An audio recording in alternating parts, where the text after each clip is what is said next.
Hello and welcome to another geopolitical analysis video.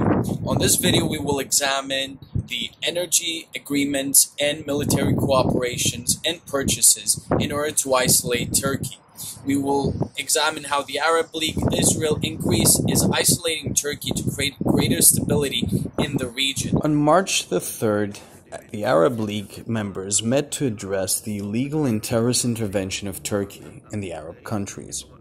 Newly appointed Egyptian diplomat Ahmed Abul-Gait, a former ambassador to the UN who also served as Egypt's foreign minister during the final 7 years of Hosni Mubarak's rule, has been known to be a pragmatic diplomat with strong enmity for political Islam factions such as the Muslim Brotherhood.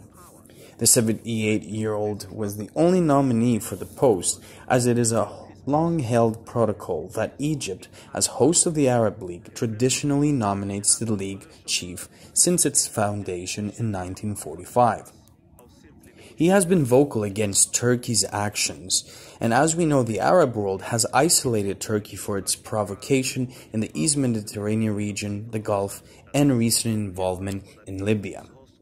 Recent memorandum of the Euro-Asia Interconnector project signed between Israel, Cyprus, and Greece furthermore isolates Turkey from any claims in the East Mediterranean gas energy projects. The East Med pipeline as well is a project that I have detailed in my previous videos as well.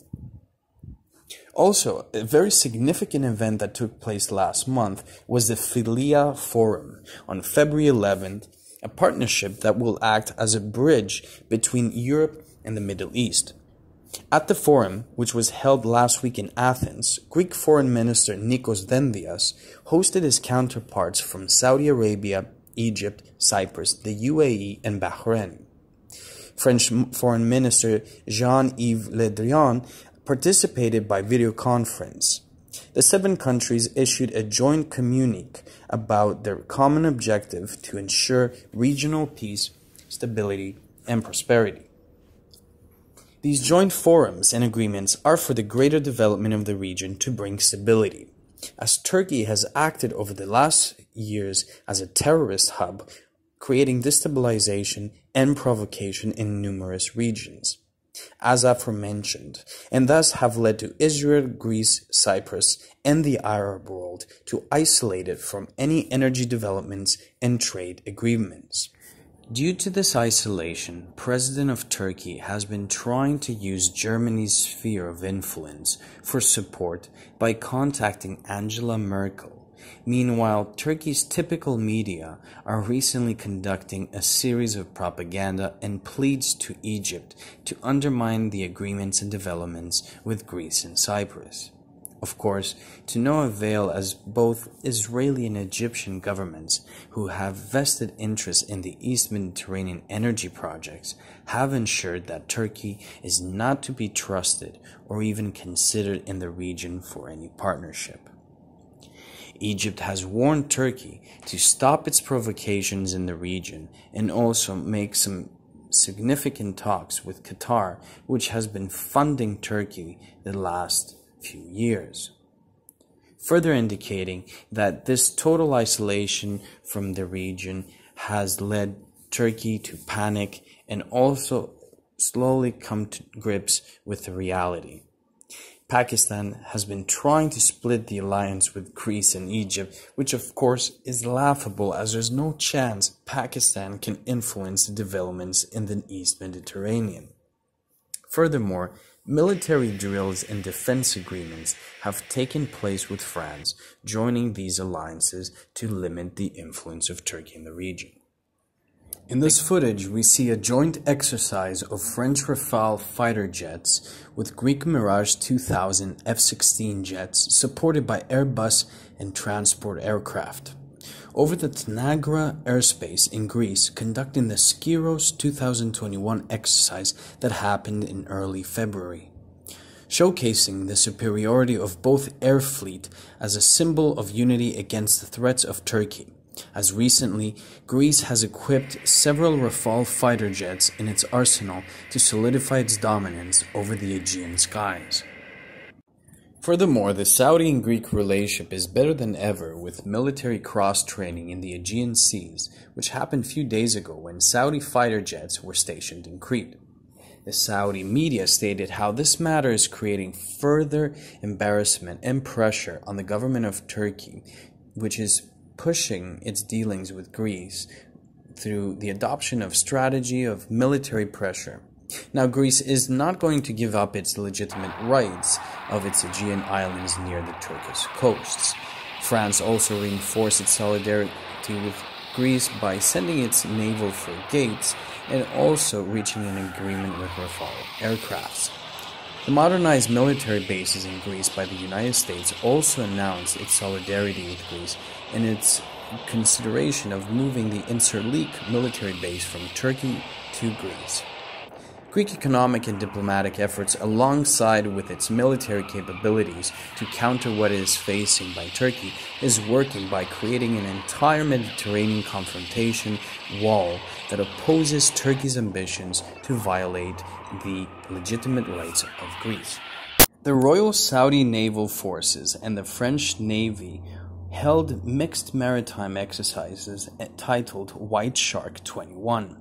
The exercise aimed at exchanging experiences between the two navies, developing their capabilities, and enhancing maritime security operations in the region. The French and Egyptian Navy has also conducted joint military exercises in the Red Sea as well as the Mediterranean to furthermore reinstate the stability that is pursued by this alliance in the Mediterranean.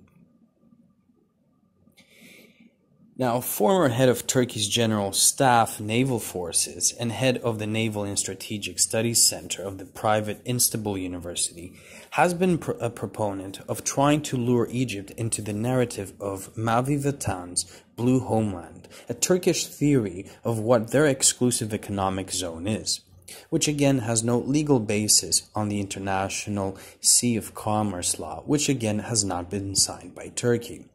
As Egypt and Greece have reconfirmed with the foreign minister Nikos Dendias on March 8th, which made a surprise visit in Egypt to reinstate that there is no way of bypassing their agreements of the delimitation of Greece and Egypt's exclusive economic zone.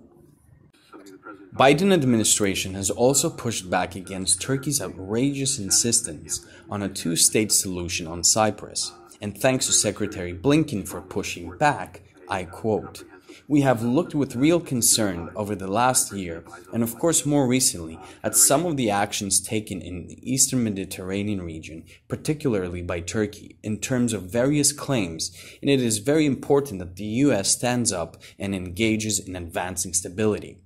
As those statements were being made by Secretary Blinken, that time, the Eisenhower aircraft carrier was entering the Mediterranean through the Strait of Gibraltar, indicating furthermore the concerns of the US in the tensions of the region. Now, Italy has also opposed the two-state solution on the Cyprus dispute promoted by the Turkish illegal entity of occupied Northern Cyprus. The Italian Foreign Minister Luigi Di Maio assured his Greek Cypriot counterpart Nikos Christodoulidis after their meeting in Nicosia in Cyprus. Also a shock to Erdogan's government was the map of Greater Kurdistan. Many Turkish provinces such as Hatay, Sivas, Erzurum, and Kars were included in the so-called Great Map of Kurdistan. The Kurdish regional government in northern Iraq has also issued a special stamp with the approval of Pope Francis, I guess, embarking a new beginning of Kurdistan with the blessings of the West. This was a symbolic stance from the Pope Francis, who visited recently Iraq. Greece has purchased Spike and Loss missiles from Israeli company Rafale Advanced Defense Systems. The purchase of these anti-tank guided missiles will be equipped on the Apache helicopters of Greece. Now, also, the country is in talks with the Israeli company Elbit Systems to install modern avionics on its F-16 and Mirage fighter jets. Amid ongoing naval standoff against Turkey, Greece has decided to upgrade its capabilities of its armed forces in a very speedy fashion. 33 nations are using the Spike NLAWS missiles, which are currently to be deployed in the Greek islands and Evros land borders as well. They are long-range missiles, about 30 miles, precise, lethal, and undetectable. These missiles can be fired even from small trucks. Greece and Israel are working together to repel Erdogan's nationalism and Islamic threat. As we've seen that recently, Turkish Bayraktar UAVs have been infamous in destabilizing and overturning the war in Artsakh, Armenia, and Syria by being used as reconnaissance methods. The Greek answer to the Turkish UAVs are the Israeli Heron UAVs that are acquired for the next 3 years on a leasing program. With the addition of these two UAVs, the Greek Air Force and armed forces as a whole will immediately rise not on one level, but on multiple levels in the field of unmanned aircrafts. Herons are very well established in the war of reconnaissance, with a range of up to 52 hours at an altitude of 35,000 feet and speed of 200 kilometers per hour. Thanks so much for watching. Stay tuned for another episode. Please like, subscribe, and share the video below. Thanks and best of luck.